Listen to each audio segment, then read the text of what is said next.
¿Alguna vez has escuchado que la Primera Guerra Mundial comenzó por un simple asesinato? Esa es la versión que todos conocemos. El asesinato del archiduque Francisco Fernando en Sarajevo.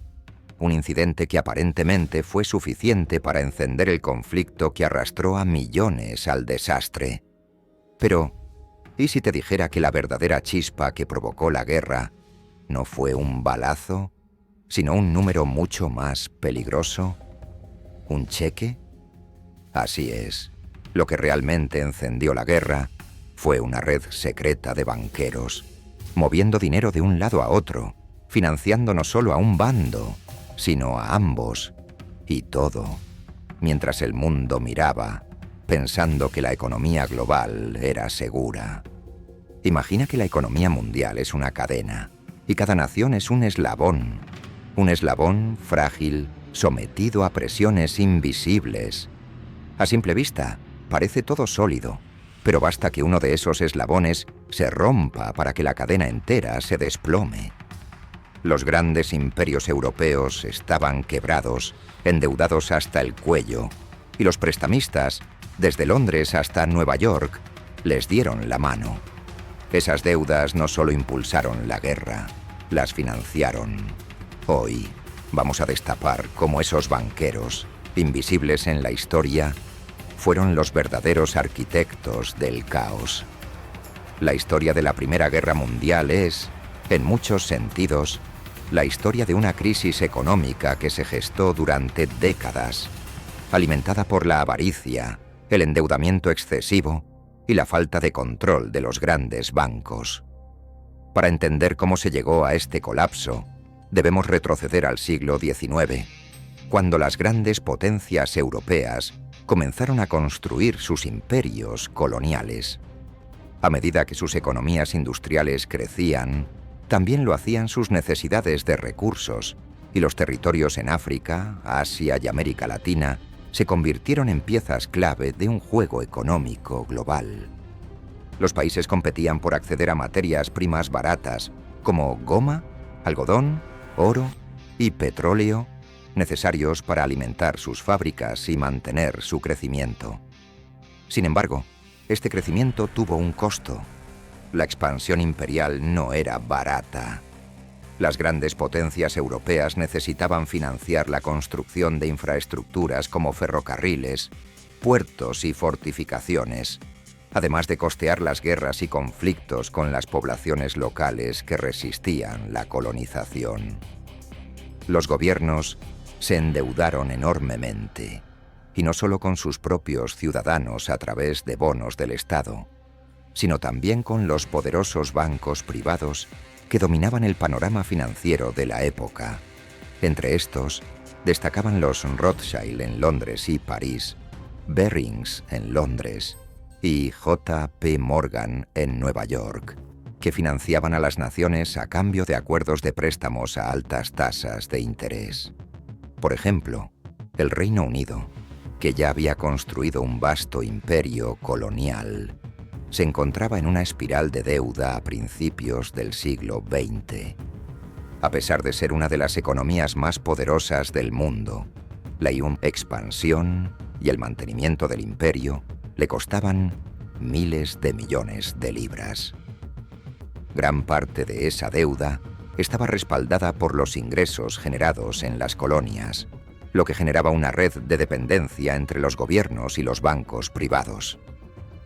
Francia, por su parte, enfrentaba una situación similar, con sus ambiciones coloniales en África del Norte y Asia, mientras que Alemania, una nación unificada solo en 1871, se encontraba en una carrera desesperada por conseguir sus propios territorios coloniales para alimentar su creciente maquinaria industrial. Este endeudamiento masivo no solo fue un signo de la competencia imperial, sino que también reveló una profunda debilidad estructural en las economías europeas. Los imperios estaban cada vez más dependientes de los préstamos de los bancos privados, y estos bancos, a su vez, controlaban el flujo de dinero a través de Europa. Cada vez que un imperio sufría una crisis, ya fuera debido a una mala cosecha, una revuelta colonial o un conflicto económico. Los bancos privados tenían el poder de decidir si ese imperio podía seguir operando o si caía en bancarrota. El colapso fue inevitable. A medida que aumentaba la deuda, los gobiernos se vieron obligados a aumentar los impuestos, lo que a su vez afectó a las clases trabajadoras y medias. Las tensiones internas se incrementaron y las naciones europeas comenzaron a mirar con desconfianza a sus vecinos, no solo por razones políticas, sino también por la competencia por recursos limitados. Cuando la Primera Guerra Mundial estalló, no fue solo un conflicto militar, sino también una guerra económica entre imperios quebrados que se mantenían a flote gracias a los préstamos y las deudas de los bancos internacionales. Lo que la mayoría de los libros de historia no cuentan es que estos banqueros no solo financiaron a un bando, los Rothschild, Barings, J.P. Morgan y otros, financiaron tanto a las potencias centrales, Alemania, Austria-Hungría y el Imperio Otomano, como a los aliados, Reino Unido, Francia y Rusia, haciendo que su interés en el conflicto fuera puramente financiero. Es cierto que los gobiernos podían estar luchando por territorios o por el control de mercados, pero los banqueros estaban luchando por el control del dinero, por seguir manteniendo el flujo de capital que dependía de las deudas de las naciones. En resumen, los grandes prestamistas financiaban a los dos bandos, lo que les aseguraba que, independientemente de quién ganara, saldrían con una ganancia considerable. Esto es lo que realmente sucedió detrás de las líneas de batalla, un conflicto silencioso de números y deudas que alimentaba la guerra. A lo largo del siglo XX, los bancos siguieron jugando un papel fundamental en la política y las economías mundiales. La Gran Depresión de 1930, por ejemplo, fue un reflejo de las mismas dinámicas de sobreendeudamiento y especulación financiera que llevaron al estallido de la Primera Guerra Mundial. En ese caso, los bancos habían expandido el crédito de manera irresponsable, creando una burbuja especulativa en los mercados de valores. Cuando la burbuja estalló, las economías colapsaron y millones de personas perdieron sus empleos, hogares y ahorros. Los gobiernos, nuevamente, se vieron obligados a pedir ayuda a los mismos bancos que habían causado la crisis, creando un ciclo de deuda y rescates que perpetuaba el problema. Hoy en día, los patrones de endeudamiento y especulación continúan. La crisis financiera de 2008 es un ejemplo claro de cómo los mismos errores de los banqueros de la Primera Guerra Mundial se repiten. En ese caso, los bancos, especialmente en los Estados Unidos, otorgaron préstamos hipotecarios de alto riesgo a personas que no podían pagarlos, creando una burbuja inmobiliaria. Cuando esa burbuja estalló, el colapso económico se extendió por todo el mundo, afectando a millones de personas, especialmente a las clases más bajas. Los gobiernos, una vez más, intervinieron con rescates financieros y los mismos bancos que habían causado la crisis salieron más fuertes que nunca, mientras que la gente común sufrió las consecuencias. El comportamiento de los bancos y las instituciones financieras modernas sigue siendo similar al de los años previos a la Primera Guerra Mundial. Una dependencia peligrosa del crédito y de los préstamos a largo plazo. A medida que las economías crecen, la deuda se acumula y los gobiernos, al igual que en el pasado, recurren a los bancos para financiar sus déficits. El sistema sigue siendo vulnerable y aunque las crisis son cada vez más difíciles de predecir, las lecciones del pasado parecen ser ignoradas una y otra vez. Los bancos, que continúan operando como actores clave en la economía global, no solo controlan el dinero, sino también las decisiones políticas que afectan a millones de personas. Lo más inquietante es que, aunque el sistema financiero moderno ha evolucionado, los principios subyacentes siguen siendo los mismos: el endeudamiento masivo, la especulación y la concentración del poder en manos de unos pocos. Al igual que en 1914, las élites financieras tienen la capacidad de decidir quién gana y quién pierde. Y el costo de esas decisiones se paga con vidas humanas, no solo con números en un balance. Hoy en día, el sistema financiero global sigue funcionando bajo un modelo que, en muchos aspectos, repite los errores del pasado. A pesar de las grandes lecciones que deberían haberse aprendido de crisis anteriores, el sistema moderno está construido sobre los mismos pilares: deuda interminable, dependencia de los préstamos y la expansión constante. Como un esquema Ponzi, el sistema solo sigue en pie mientras haya nuevos inversores, o en este caso, nuevas deudas que asumir. La economía global es un castillo de naipes que se sostiene sobre la promesa de que siempre habrá más dinero prestado, siempre habrá más crecimiento. Si alguna pieza se tambalea, todo puede colapsar. El sistema financiero moderno es una máquina imparable que depende de una constante expansión de la deuda. Desde las grandes corporaciones hasta los gobiernos, todos están sumidos en un ciclo de endeudamiento que, en lugar de fomentar un crecimiento estable, lo que hace es alimentar una burbuja que puede estallar en cualquier momento. Lo más inquietante es que este crecimiento no está vinculado a una mejora real en la producción o el bienestar de las personas, sino al simple aumento de los números en las hojas de balance de los bancos. El dinero no se genera a partir de un aumento en la productividad real, sino de la creación de más deuda, más crédito, más promesas de pago futuro. A lo largo de la historia, los gobiernos han cedido ante el poder de los bancos. La historia de la Primera Guerra Mundial es un claro ejemplo de cómo las élites financieras no solo controlan el dinero, sino también las decisiones políticas que afectan a millones de personas. Durante el conflicto, los banqueros no solo financiaron a los dos bandos en guerra, sino que se aseguraron de que, independientemente de quién ganara, sus inversiones estuvieran protegidas. Los gobiernos de la época estaban atrapados en un ciclo de deuda con los prestamistas, y las decisiones militares y políticas se vieron dictadas, en gran medida, por lo que los bancos estaban dispuestos a financiar. De la misma manera, hoy, los bancos y las grandes corporaciones tienen un poder increíble sobre las decisiones que se toman en las cámaras de los gobiernos.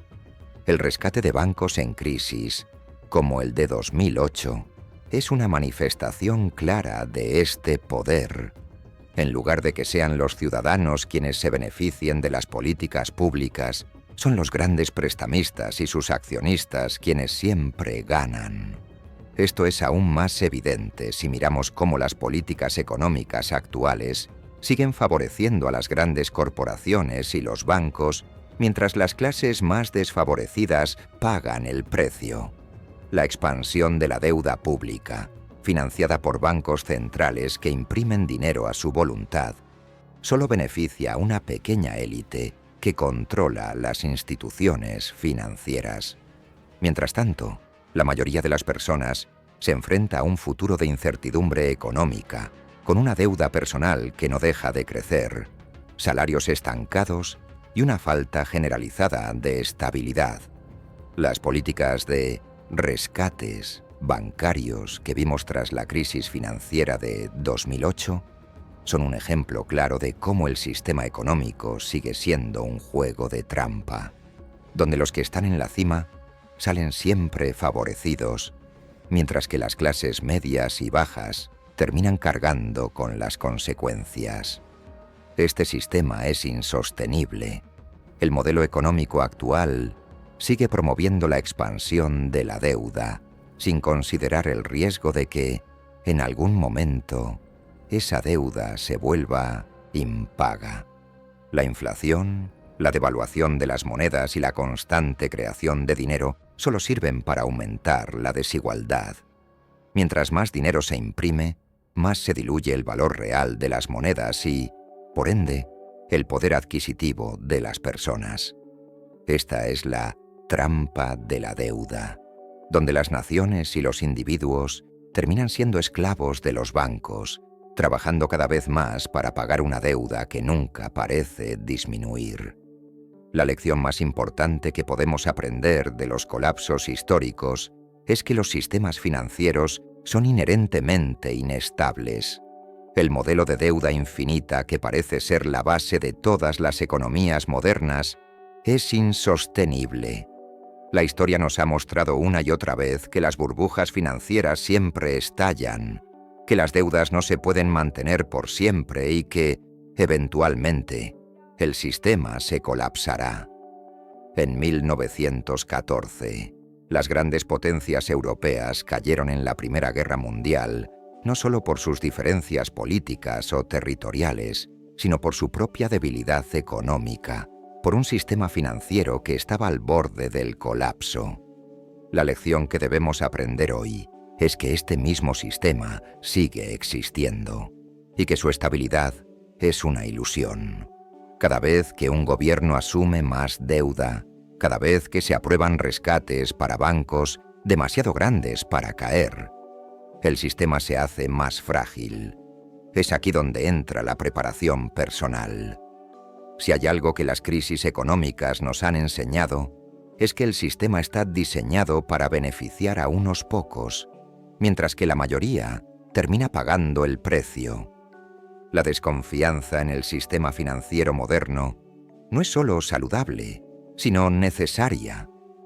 En lugar de depender de las promesas de los gobiernos o los bancos, es crucial pensar en cómo protegerse a nivel personal. La verdadera riqueza no está en las acciones ni en los bonos, ni siquiera en el dinero en el banco.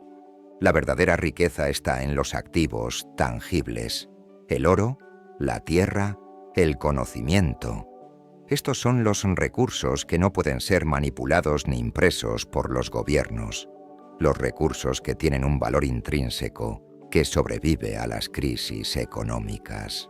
El oro, por ejemplo, ha sido considerado un refugio seguro durante siglos. A lo largo de la historia, cuando las economías colapsan o las monedas se devalúan, el oro sigue siendo un activo valioso. En tiempos de incertidumbre económica, tener activos tangibles es la mejor forma de protegerse contra las fluctuaciones del sistema financiero. Pero más allá de los activos, también es importante la preparación mental. En lugar de confiar ciegamente en las instituciones, debemos desarrollar una mentalidad de resiliencia y autodependencia. Aprender a ver a manejar nuestras finanzas de manera que no dependan exclusivamente de las instituciones financieras es una forma de asegurarnos de que, si el sistema colapsa, no seremos los más vulnerables. La historia nos ha enseñado que los sistemas financieros tienden a caer cuando se alejan demasiado de los principios de estabilidad. Cuanto más grande se hace la deuda, más probable es que el sistema colapse, y el modelo actual no es diferente. Los prestamistas, las grandes instituciones bancarias y las élites financieras han creado un sistema donde ellos siempre ganan, mientras que el resto de la población tiene que cargar con los costos. Las crisis económicas, como las que hemos visto a lo largo de la historia, no son accidentes. Son el resultado de un sistema que está construido sobre la base de la deuda y la especulación. Por eso, la mejor lección que podemos aprender de los colapsos históricos es que el sistema financiero moderno es un castillo de naipes y tarde o temprano se desmoronará. Si queremos protegernos de este colapso, debemos entender cómo funciona el sistema, cómo los grandes bancos y las élites controlan la economía y cómo podemos prepararnos de manera independiente. La clave está en reconocer la fragilidad del sistema, no dejarse engañar por la estabilidad aparente y, en lugar de depender del dinero que los bancos crean de la nada, invertir en lo que realmente tiene valor. De este modo, podremos navegar por la tormenta económica que inevitablemente se avecina. La historia no se repite, pero si la ignoramos, nos aplastará igual. La advertencia está clara. Si no entendemos los errores del pasado, si seguimos ciegos ante el poder que los bancos y las élites tienen sobre nuestra economía, estaremos condenados a repetir los mismos fracasos. La lección es simple. Prepárate, mantén la calma y, sobre todo, no pongas tu futuro en manos de un sistema que está diseñado para fallar. Al final de todo esto, lo que realmente importa es que cada uno de nosotros reflexione sobre su propia situación financiera. El sistema en el que vivimos está diseñado para mantenernos en un ciclo constante de deuda y dependencia, pero eso no significa que estemos indefensos. Entender cómo funcionan los mecanismos financieros, cómo las grandes instituciones operan en las sombras y cómo la historia se repite en patrones, nos da el poder de tomar decisiones más informadas y protegernos a nivel personal. Ahora es el momento de preguntarte, ¿estás preparado para lo que podría venir? ¿Tienes activos que realmente valgan algo? Algo que no dependa de una economía que podría colapsar en cualquier momento. El valor real no está en los números del banco o en los papeles que pueden imprimirse sin cesar. El valor está en lo que no se puede manipular. Activos tangibles, conocimiento y, sobre todo, independencia financiera. Recuerda, la historia no se repite, pero si la ignoras, te aplastará igual. Los errores del pasado no tienen que ser los nuestros, pero para ello debemos aprender de ellos y actuar. Si este video te ha abierto los ojos, suscríbete y sigue aprendiendo con nosotros. Estar preparado es la clave para no ser una víctima más del sistema.